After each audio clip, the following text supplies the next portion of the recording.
You know, there are these stories from history that just stick with you, don't they? Yeah. There's one from Japan, a true story, which feels, well, incredibly powerful even today. Absolutely. We're going deep on this one. The true story of the 47 Ronin. It all happened in Edo, which we now call Tokyo, around 300 years back, spring of 1701, actually. And the setup is just, wow. You've got Lord Asano. He's a daimyo, so like a regional ruler with his own samurai warriors, right? Exactly. And he's in the shogun's palace getting lessons in court ceremony from another lord, Lord Kira. But by the end of just one day, Asano is dead, and his samurai suddenly masterless. Yeah. Ronin. Yeah, and to really get the weight of that, you need to know a few terms. Samurai, obviously, the warriors living by bushido, that's their code of honor. Right. And daimyo, we mentioned, the regional lord. Yeah. The shogun, he's the top military ruler under the emperor. And Ronin, that's a samurai without a master. A tough spot to be in, really. Deeply dishonorable in that society. So much so that seppuku ritual suicide, by cutting the stomach, was sometimes seen as the only honorable way out. Living without honor was worse than death. Yeah. It's powerful stuff. It really is. And this story, often called Shushigura, it's just woven into Japanese culture, isn't it? Plays, songs, movies. Oh, definitely. It's been retold countless times. Still resonates today. The main players you need to know are Lord Kira Yoshinaka, sometimes called Kirakuzuka no Suke Yoshinaka, then Lord Asano Naganori, the daimyo from Akko Castle. His title was Asano Takumi no Kami Naganori. Got it. And crucially, Oishi Yoshio, or Oishi Kura no Suke Yoshio. He was the captain, the head samurai for Lord Asano. Later on, we'll also meet Digaku, Asano's brother, Oishi's son Shikara, and Oishi's wife Riku. They all become important. So our mission for this deep dive is to really unpack those first events, the spark that lit this whole incredible and frankly tragic story. Let's get right into it then. The death of Asano. Okay, picture this. Edo, 1701. Inside the shogun's palace, you have Lord Kira, described as sort of tall, often in black. He's 60. Okay. And he's watching Lord Asano, who's much younger, just 34. Kira is supposed to be teaching Asano palace ceremony. But it sounds like things were tense between them. Very. The accounts suggest Kira gave these cold greetings, and Asano's bows back were, well, noticeably smaller, less respectful. And apparently, Kira wasn't shy about calling Asano slow or stupid. Ouch.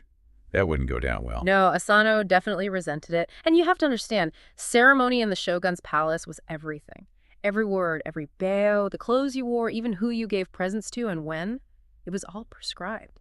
Extremely high pressure. So Asano's feeling frustrated with all this ritual and Kira's teaching style, which sounds pretty harsh. Exactly. He felt like he was constantly messing up, constantly having to bow, and Kira's just piling on the insults. You can sort of feel the pressure cooker building. Was there anyone advising Asano? Well, one of his samurai, a guy named Hayami, suggested maybe giving Kira some presents. Apparently that was kind of common practice. Smooth things over, maybe get better lessons. But Asano wasn't having it. Not at all. He flat out refused, said his job was to learn, not to bribe his teacher, and giving gifts to the shogun's servants. He saw that as completely unacceptable. It shows his strong sense of principle, maybe a bit rigid. Yeah, principled, but maybe not practical in that setting. Yeah. Hayami must have been worried, seeing his lord react so strongly. He was, yeah.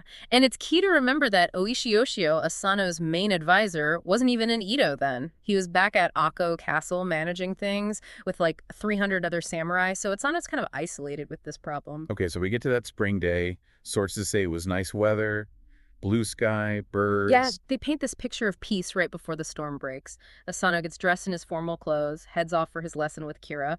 We don't know exactly what his mood was, maybe tired, maybe simmering with anger from yesterday's insults. It's hard to know the exact trigger, right? We don't know the exact final straw. But then, suddenly, Kira tells Asano to wait, says he has something more important, and then he turns his back on him. Whoa.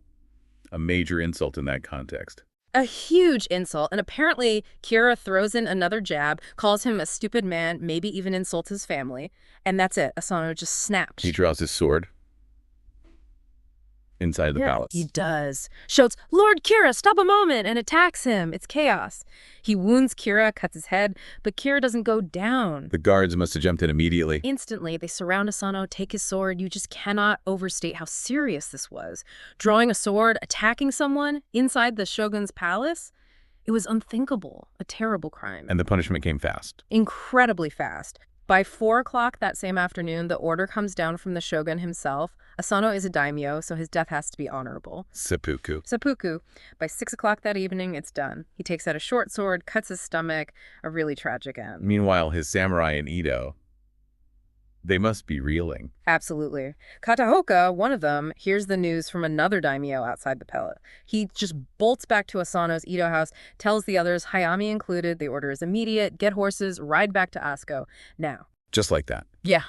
In one day, Lord Asano is dead, and his samurai are Ronin. Their world just completely turned upside down, masterless, purposeless in a way. So back in Edo, the samurai who are still there, they're just trying to process this seppuku because he drew his sword on Kira. Yeah, disbelief, confusion.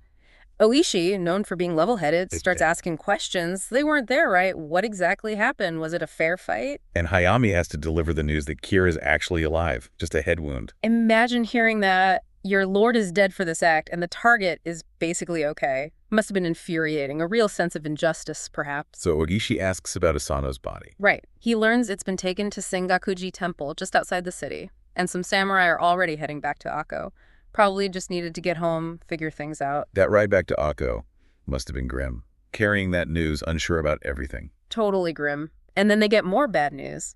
Daigaku, Asano's younger brother, he's under house arrest in Edo. Yoshida, another senior guy close to Oishi, tells him. So the whole family, the whole domain is in chaos. Pretty much. Oishi manages to see Daigaku briefly in Hiroshima later, before Daigaku's handed over to the main family branch. But yeah, it's a mess. Okay, so eventually, the samurai regroup back in Agako. How many of them? Nearly 300 gather, and Oishi calls this meeting, it's described as loud, angry, you can just feel the tension. And someone has to speak first, right? Let it all out. That's Horib. He's known as a great swordsman, brave, but maybe a bit quick to speak. He just explodes. Asano was killed because of Kira.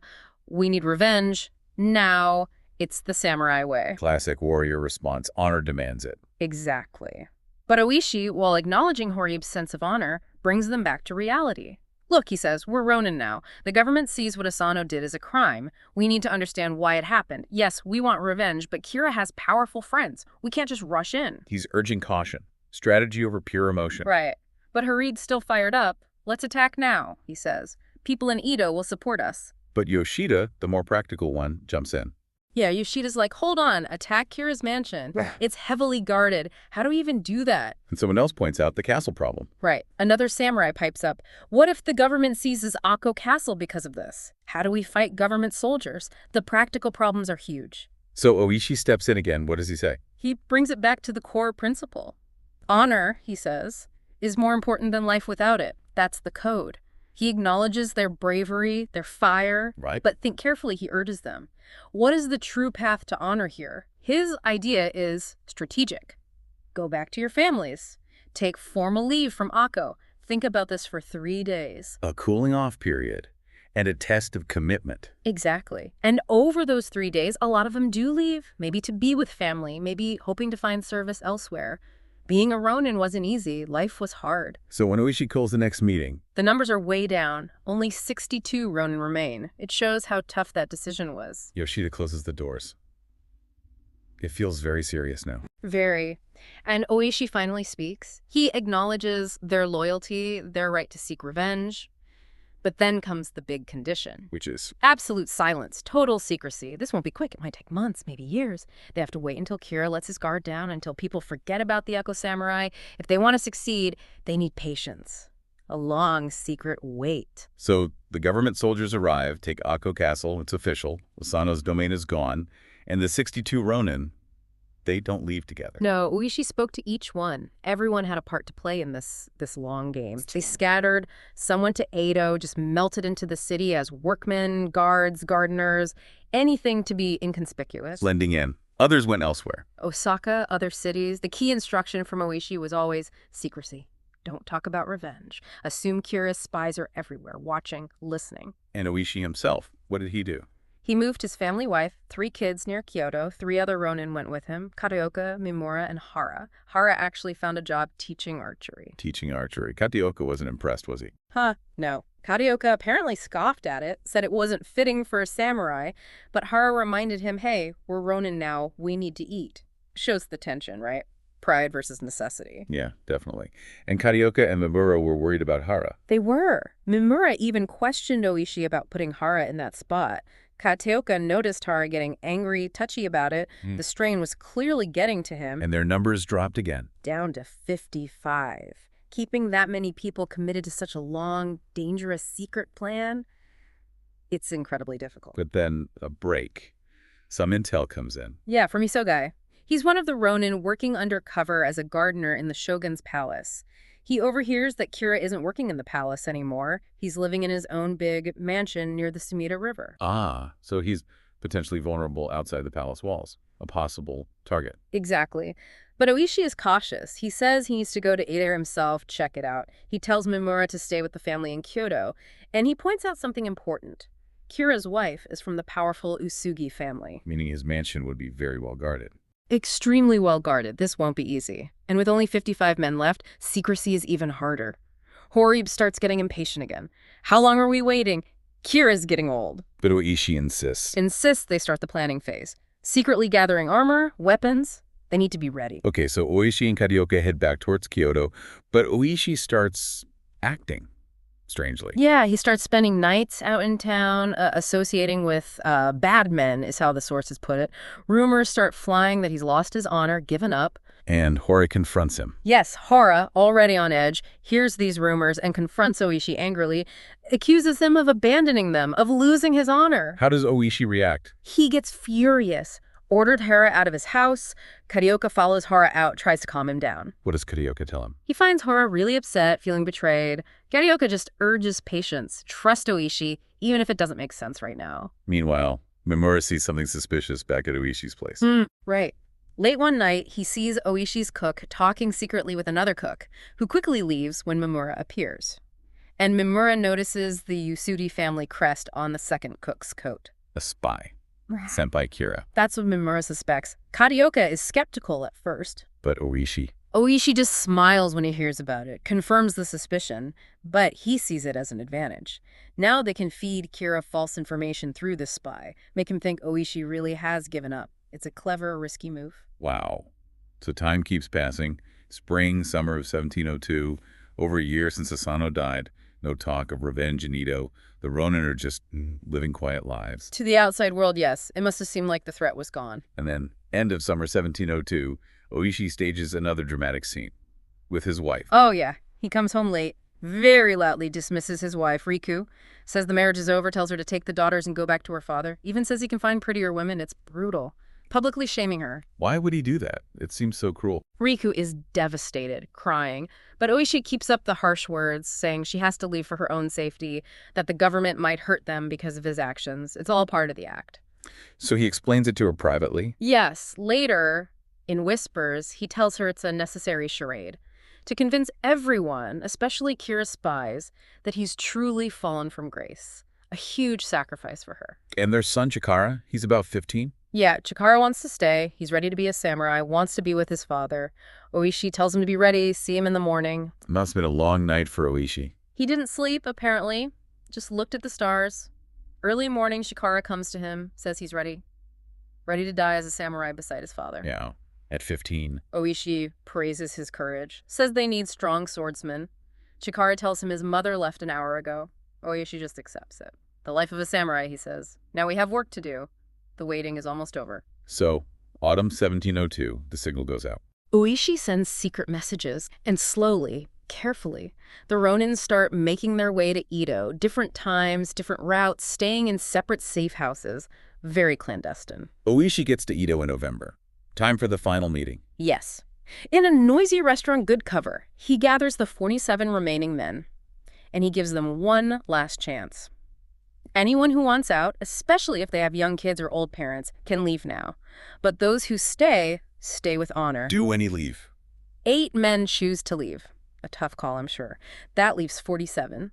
From 16-year-old Chikara up to a 76-year-old veteran, fathers and sons, brothers, all committed. And in those final weeks, they prepare.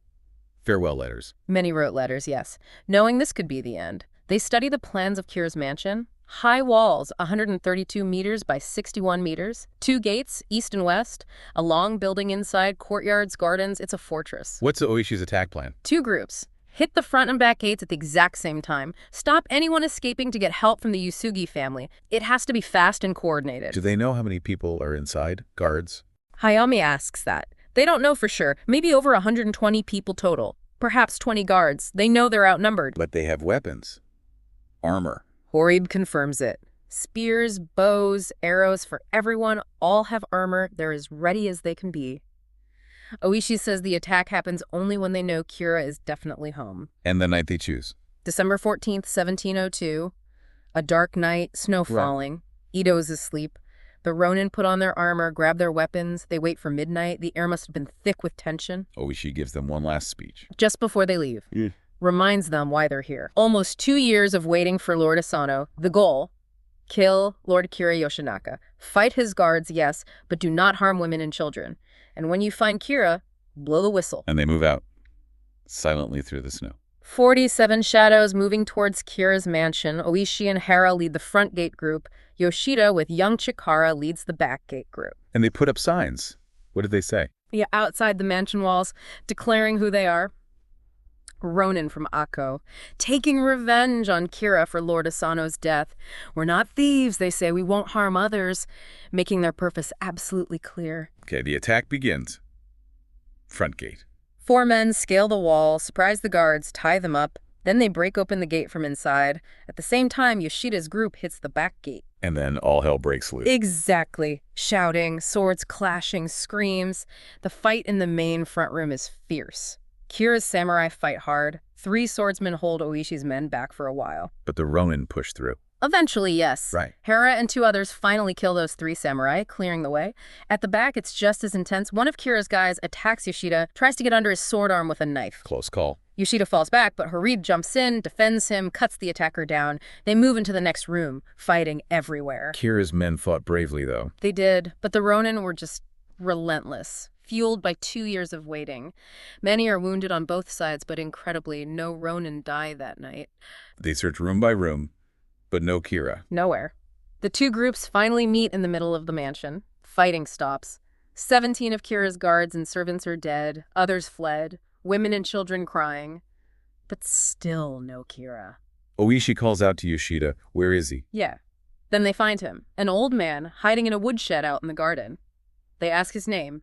He won't speak. But someone recognizes him. One of the Ronin does, and he blows the whistle. The signal. Everyone gathers. All the Ronin converge. Oishi steps forward, holds up a light, sees the old scar on his head from Asano's attack. It's him. How does Oishi address him? Formally. Lord Kira Yoshinaka. We are Asano's samurai, he says. We've come for revenge. Lord Asano died with honor by seppuku. We ask you to do the same. Die bravely. He places Asano's knife on the ground before him. Giving Kira a chance for an honorable end. Yes. But Kira just shakes his head, silent, terrified. Oishi asks again, shows him the knife.